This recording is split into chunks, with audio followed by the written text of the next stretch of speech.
llamarlo en dólares, ¿no? Ahora, ese déficit fiscal que usted menciona como enorme, ¿tiene idea cuánto es?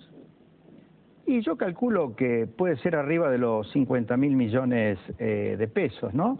O sea que algo así como 12.000 millones de dólares. Es una cifra muy, muy grande.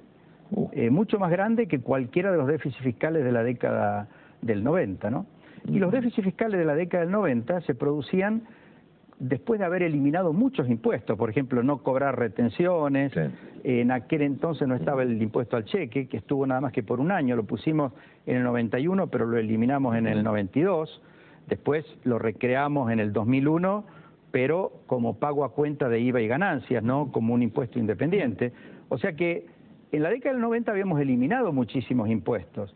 La presión tributaria era muy baja, era del 19% del Producto Bruto, 18 y 19%, mientras que ahora está en el 27, 28, mucho más alta la presión tributaria, porque están los impuestos normales, que yo diría que ahora se están recaudando mejor que en el pasado, porque toda la informatización que impulsamos también en aquellos años de la AFIP y el mismo proceso de bancarización de los pagos en la Argentina, le está permitiendo a la AFIP recaudar mejor ganancias, IVA y muchos impuestos tradicionales, pero además están todos estos impuestos que yo denomino distorsivos porque son impuestos que crean problemas muy serios, desalientan la inversión, encarecen los costos, le hacen perder competitividad al país, como son las retenciones, el impuesto al cheque, que no va a cuenta de IVA y ganancias. Okay. Bueno, en resumen, antes de pasar... Ahora, el déficit, además,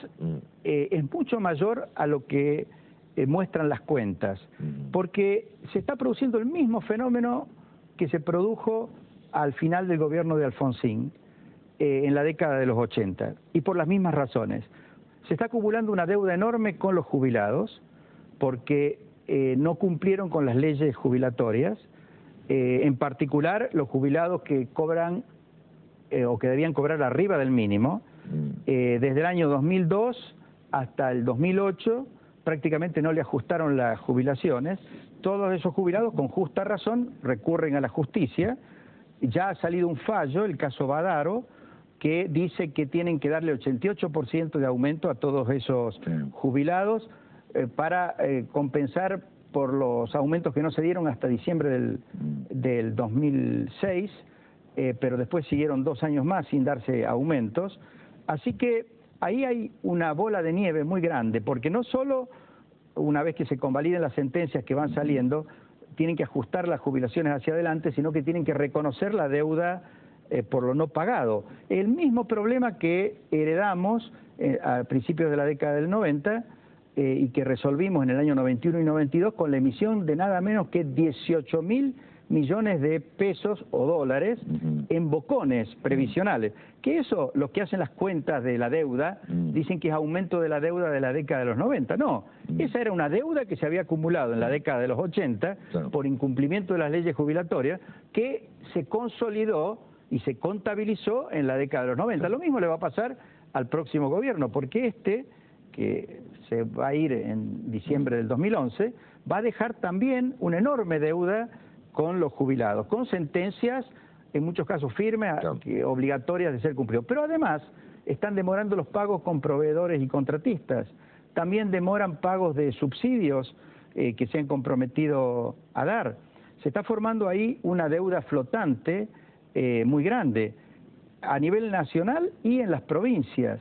Todo eso también es déficit. Y además están financiando ese déficit de una manera muy ineficiente.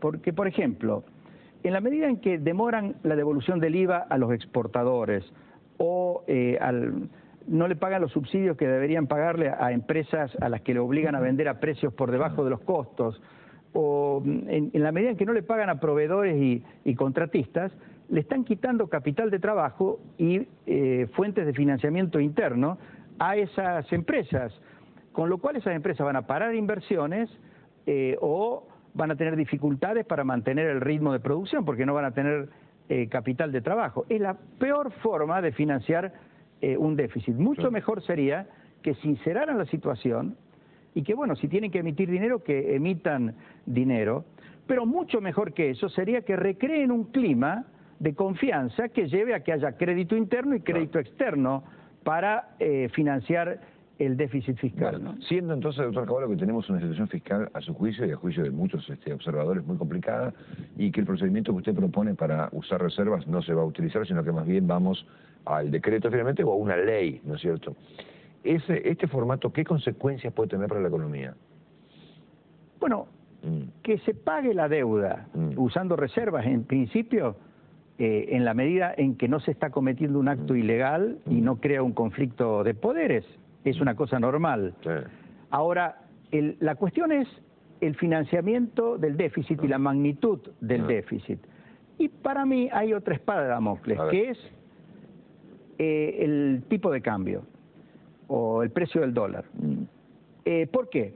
Porque aquí el gobierno, y este gobierno o cualquier otro que tenga las mismas ideas que este en materia de organización de la economía, como podría ser un gobierno de Labaña, un gobierno de Duhalde, un gobierno de Mendiguren o de cualquiera de los que yo llamo devalúo maníacos, estos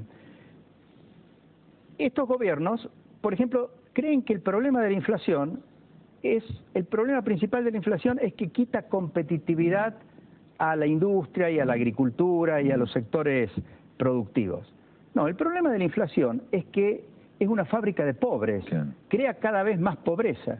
Ahora, si ellos creen que el único problema que crea la inflación es un problema de pérdida de competitividad, creen que se resuelve con una devaluación.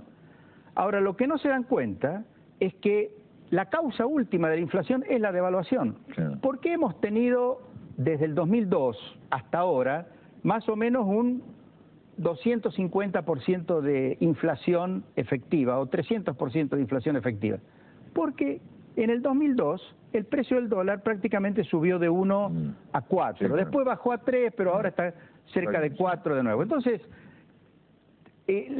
la devaluación es lo mismo que la emisión monetaria. Es una medida monetaria que a la larga o a la corta, en este caso se tomó bastante tiempo, se transforma totalmente en inflación, en aumento de los precios. Porque esta vez demoró como 7 años en trasladarse la devaluación totalmente a los precios, porque intervinieron creando distorsiones, por ejemplo, con retenciones, con controles de precios, con congelamiento de tarifas.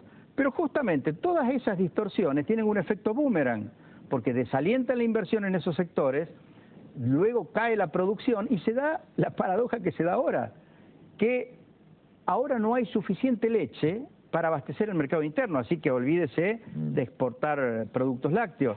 Lo mismo va a pasar con la carne, no va a haber suficiente carne para abastecer el mercado interno. Y probablemente va a haber momentos en que el precio de la carne en el mercado interno va a ser incluso más alto que el precio